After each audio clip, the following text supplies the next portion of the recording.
Olá, graça e paz em nome de Jesus.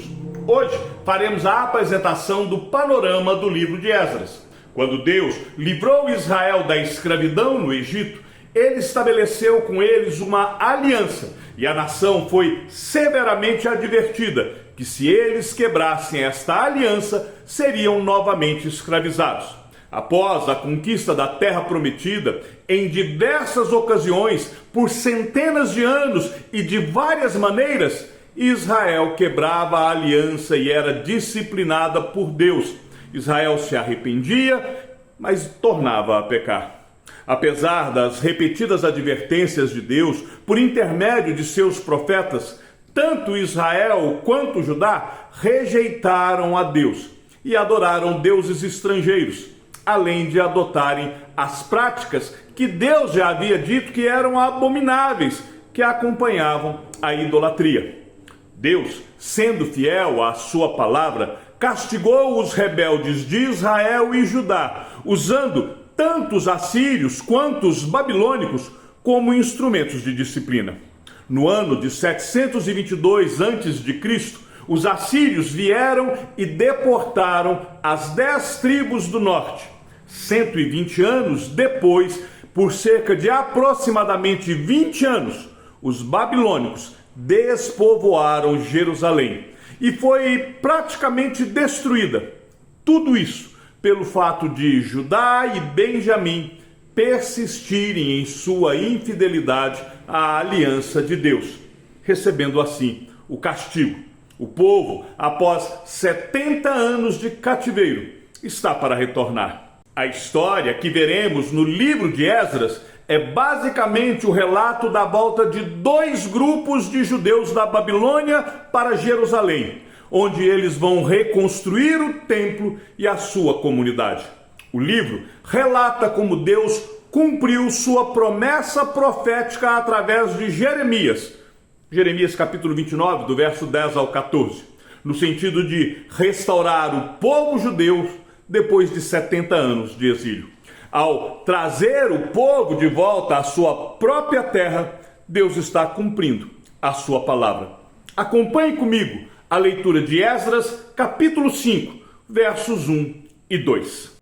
No primeiro ano do reinado de Ciro, rei da Pérsia, para que se cumprisse a palavra do Senhor por boca de Jeremias, o Senhor despertou o espírito de Ciro, rei da Pérsia, que ordenou que se proclamasse em todo o seu reino e que se pusesse por escrito o seguinte: assim diz Ciro, rei da Pérsia, o Senhor, Deus dos céus, me deu todos os reinos da terra e me encarregou de lhe edificar um templo em Jerusalém, que fica em Judá. Após a Assíria ter levado Israel para o cativeiro, em cumprimento da profecia divina, tanto em Isaías 14, capítulo 22, Jeremias 27, 7, Daniel 5, 28, Ciro, o rei da Pérsia, derrota o Império Babilônico. E há algo muito interessante sobre Ciro. Acompanhe comigo o que o profeta Isaías profetizou a respeito de Ciro. Assim eu digo a respeito de Ciro: ele é meu pastor e cumprirá tudo que me agrada. Digo também de Jerusalém: será edificada, e do templo, seus alicerces serão lançados. O profeta Isaías viveu durante os reinados de Uzias, Jotão, Acás e Ezequias. Isaías foi contemporâneo da destruição de Samaria pela Assíria e também da resistência de Jerusalém ao cerco das tropas de Senaqueribe. Você depois dê uma verificada no segundo livro dos Reis, capítulo 18 e capítulo 19. Ou seja, esta profecia de Isaías, capítulo 44, foi feita cerca de 200 anos antes do nascimento de Ciro. E Isaías já havia profetizado até mesmo o nome do rei que libertaria Israel no final do cativeiro. Esta profecia e também tudo que Isaías continua profetizando no capítulo 45 foram reveladas por Deus mais de um século antes de Israel ser levada cativa. E com isso nós percebemos que Deus estava no controle total da história. O historiador judeu Flávio Josefo, ele conta que o profeta Daniel mostra estas profecias para o rei Ciro, e ele mostra que o profeta Isaías, no capítulo 44, 28 e também no capítulo 45, verso 1 e 4, cita o libertador do povo de Deus, e a escritura, mesmo antiga, já indicava o nome de Ciro. Ciro ficou tão impressionado com estas revelações que ele se dispôs a libertar o povo e a reconstruir o templo em Jerusalém.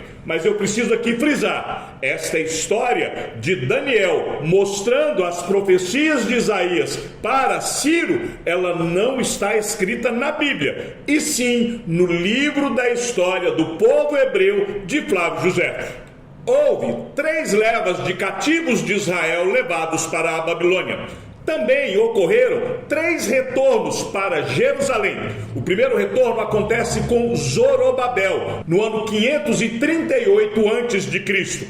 Esdras liderou o segundo retorno no ano 458 a.C. O terceiro retorno é liderado por Neemias 13 anos após o retorno de Esdras. A autonomia política total jamais foi restaurada, mesmo com o retorno do povo para a terra prometida. Os profetas Ageu e Zacarias ministraram durante o tempo de Zorobabel por volta do ano 520 a.C. Há muita semelhança entre o relato do livro do Êxodo e o retorno dos judeus do cativeiro na Babilônia.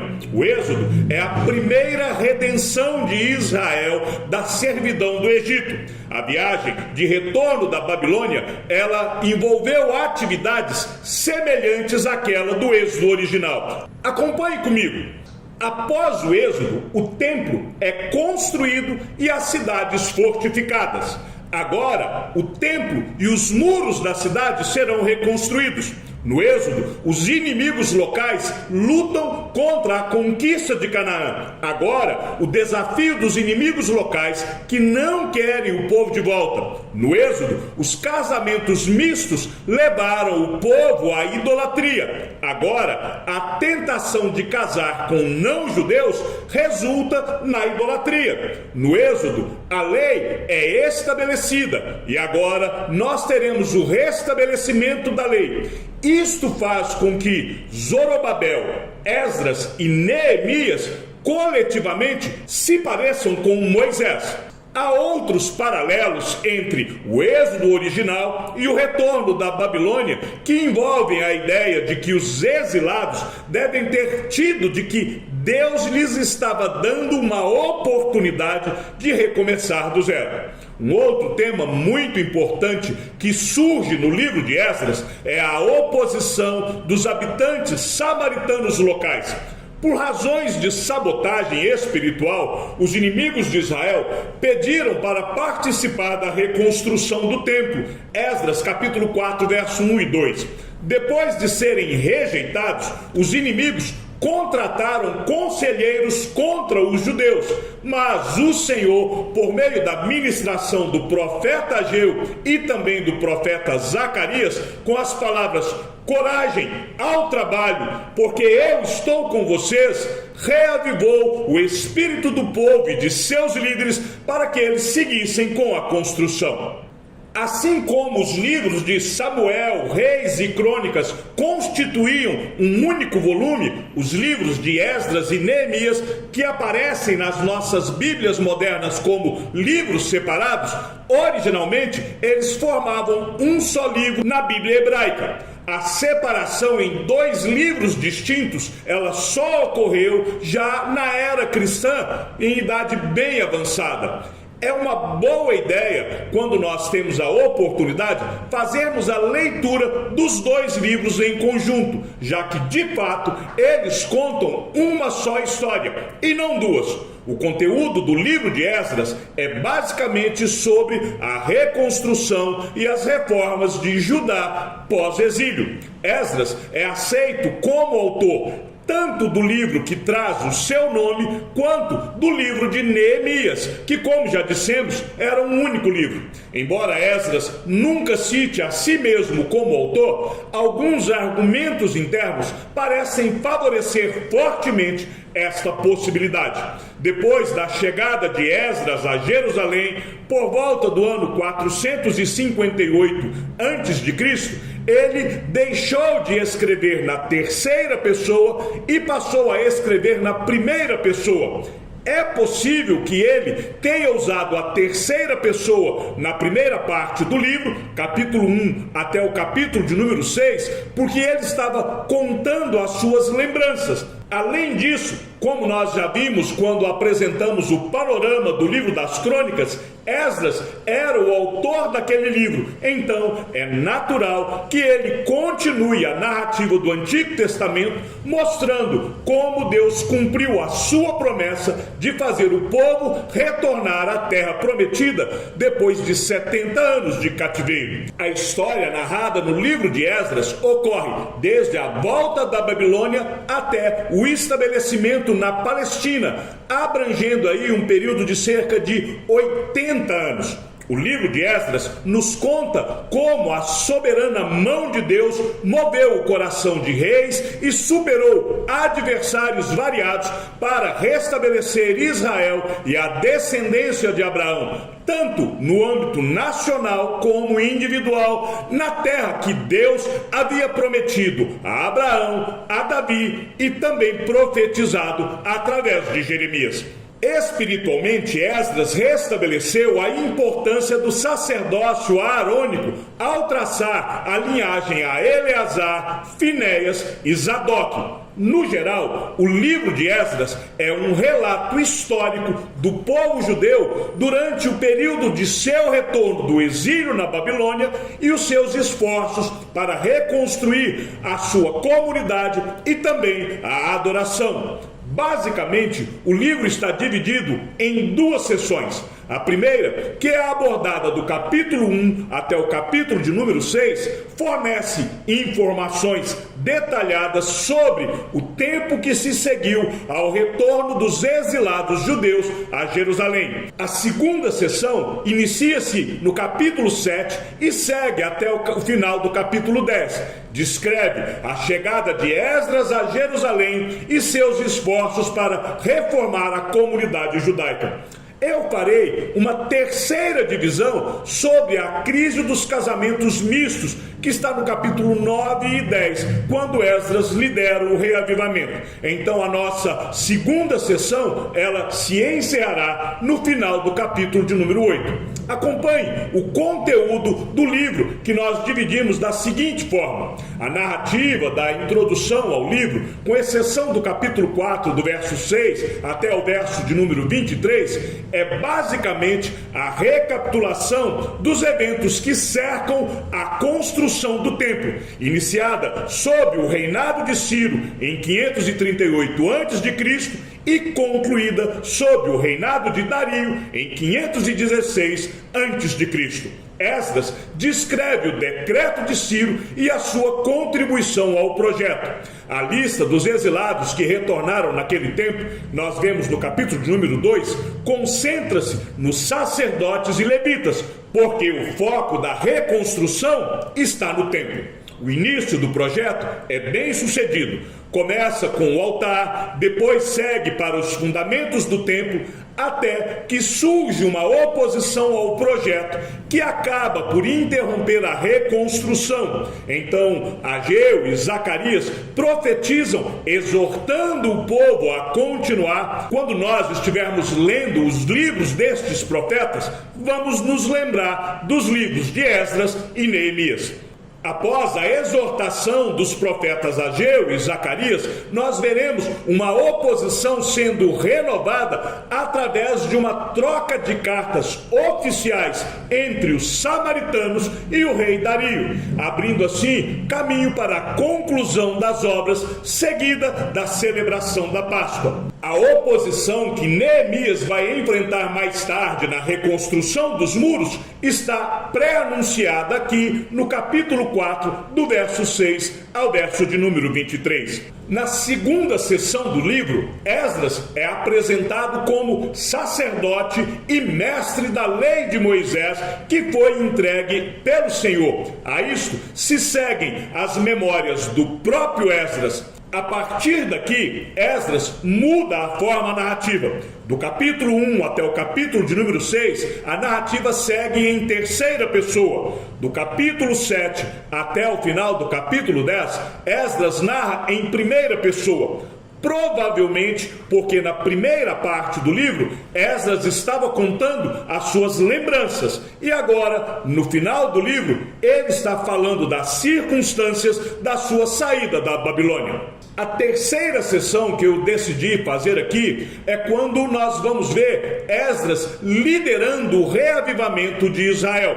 No final do livro, nós vemos a primeira grande ameaça da nação que estava recém-liberta. O fato de que muitos dos judeus que haviam retornado do exílio estavam se casando, já haviam se casado com mulheres pagãs da região, inclusive muitos sacerdotes e levitas. Para Esdras, essa notícia era devastadora. Historicamente, o casamento misto com pagãos havia desempenhado um papel-chave nas repetidas quedas da nação. Esses casamentos eram um ato de desobediência a Deus.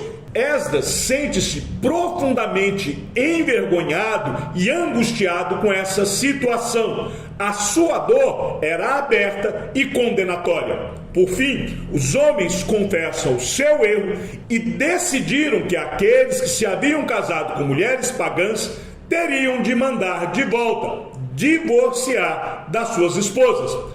Aparentemente, essa decisão está pautada no princípio de que o divórcio seria talvez aqui um mal menor diante da contaminação da raça judaica através de casamentos mistos, para que a nação e a linhagem messiânica de Davi não acabasse sendo misturada à dos gentios. Deus não havia mudado de ideia em relação ao divórcio. O profeta Malaquias, que viveu neste mesmo período, declarou que Deus odeia o divórcio.